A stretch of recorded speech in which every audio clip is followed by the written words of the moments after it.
नमस्कार साथियों, हमने आपको पिछले वीडियो में बताया था कि मनोविज्ञान का आशय क्या होता है।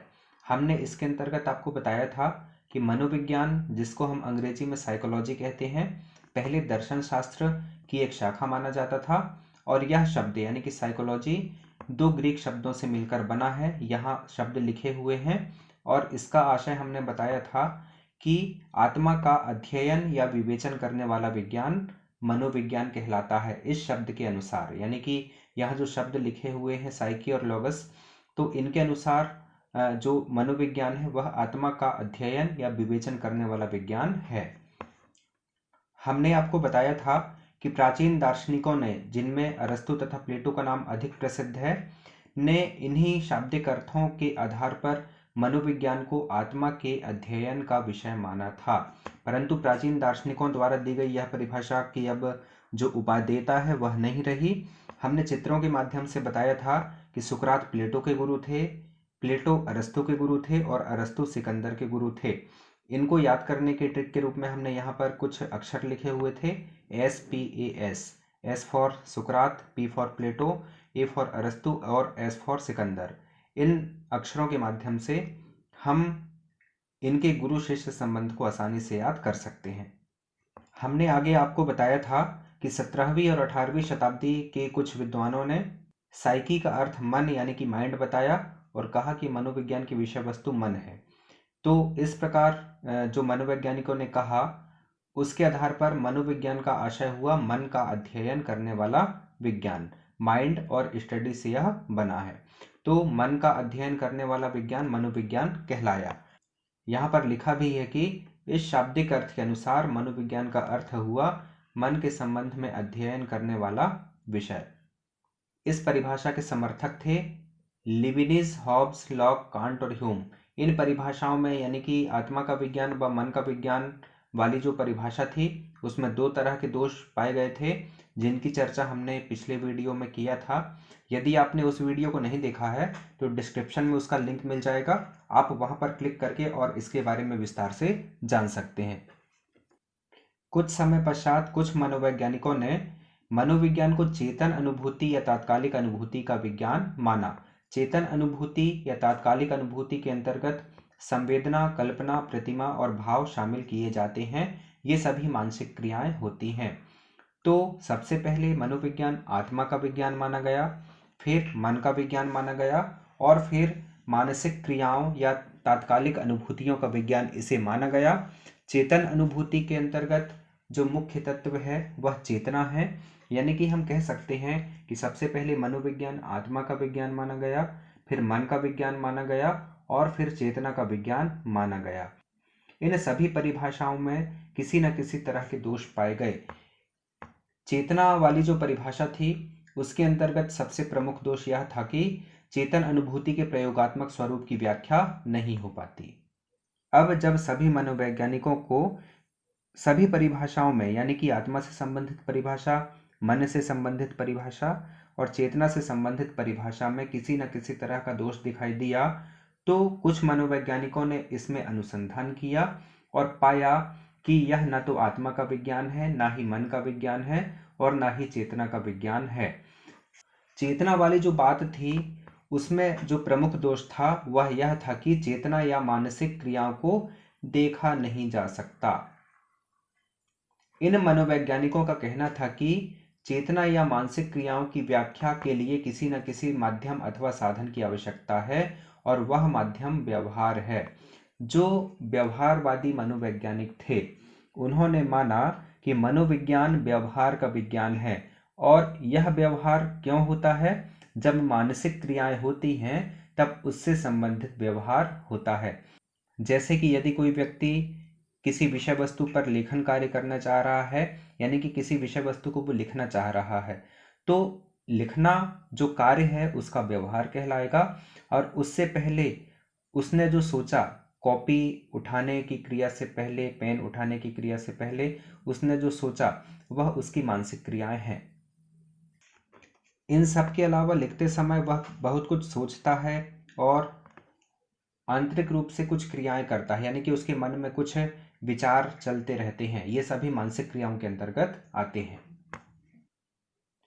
अतः व्यवहारवादी मनोवैज्ञानिकों ने कहा कि मनोविज्ञान की विषय वस्तु चेतना न होकर व्यवहार है। क्या है? चेतना न होकर व्यवहार है। जिन मनोवैज्ञानिकों ने व्यवहार को मनोविज्ञान की विषय वस्तु माना वे व्यवहारवादी कहलाए। आपको याद रखना है, व्यवहारवादियों में जे.बी. वाटसन का नाम प्रमुख है। किसका नाम प्रमुख है? याद रखना है आपको, व्यवहारवादियों में जे.बी. वाटसन का नाम प्रमुख है। इन मनोवैज्ञानिकों ने यानी कि व्यवहारवादी मनोवैज्ञानिकों ने मनोविज्ञान को वस्तुपरक विज्ञान माना है। यहाँ पर लिखा है वस्तुपरक विज्ञान माना है। इसका कारण क्या है? कि व्यवहार को देखा या सुना जा सकता है। वस्तुपरक विज्ञान किसे कहते हैं, इसके बारे में हम अभी देखेंगे। व्यवहार के कुछ उदाहरण यहाँ पर लिखे हैं, जैसे पढ़ना, लिखना, सोचना, चलना इत्यादि, ये सभी व्यवहार कहलाते हैं। इनको देखना, सुनना, इनका अनुभव करना सरल है यानी कि संभव है, इसलिए इसका समर्थन व्यवहारवादियों ने किया था। यानी कि किस बात का समर्थन? कि व्यवहार ही मनोविज्ञान का आधार है, यानी कि मनोविज्ञान की विषय वस्तु व्यवहार है, ऐसा व्यवहारवादियों ने माना था और इस बात का समर्थन भी किया था। एक प्रश्न आता है कि कोई विषय वस्तुपरक कब माना जाता है? यहाँ पर उसका उत्तर लिखा हुआ है, कोई विषय वस्तुपरक तब माना जाएगा जब उसके अंतर्गत विषय वस्तु का क्या, क्यों और कैसे के रूप में अध्ययन किया जा सकता है, यानी कि व्हाट, व्हाई एंड हाउ। यदि किसी विषय के अंतर्गत किसी विषय वस्तु का क्या, क्यों और कैसे के रूप में अध्ययन किया जा सके तो वह विषय वस्तुपरक विषय कहलाता है। व्यवहारवादी परिभाषा में भी एक प्रमुख दोष था, व्यवहार का अपने आप में कोई अर्थ नहीं होता। किसी भी व्यवहार की व्याख्या अथवा उस व्यवहार के कारणों का पता हम अनुभूतियों के आधार पर करते हैं। यह आपको याद रखना है। यह अनुभूतियां मानसिक क्रियाएं ही होती हैं। अनुभूतियां क्या होती हैं? मानसिक क्रियाएं ही होती हैं। आधुनिक मनोवैज्ञानिकों की परिभाषाओं में उक्त दोनों प्रकार के तत्वों का संयोजन दृष्टिगोचर होता है, यानी कि आधुनिक मनोवैज्ञानिक जो हैं वे व्यवहार को और मानसिक क्रियाओं दोनों को ही मनोविज्ञान की विषय वस्तु मानते हैं।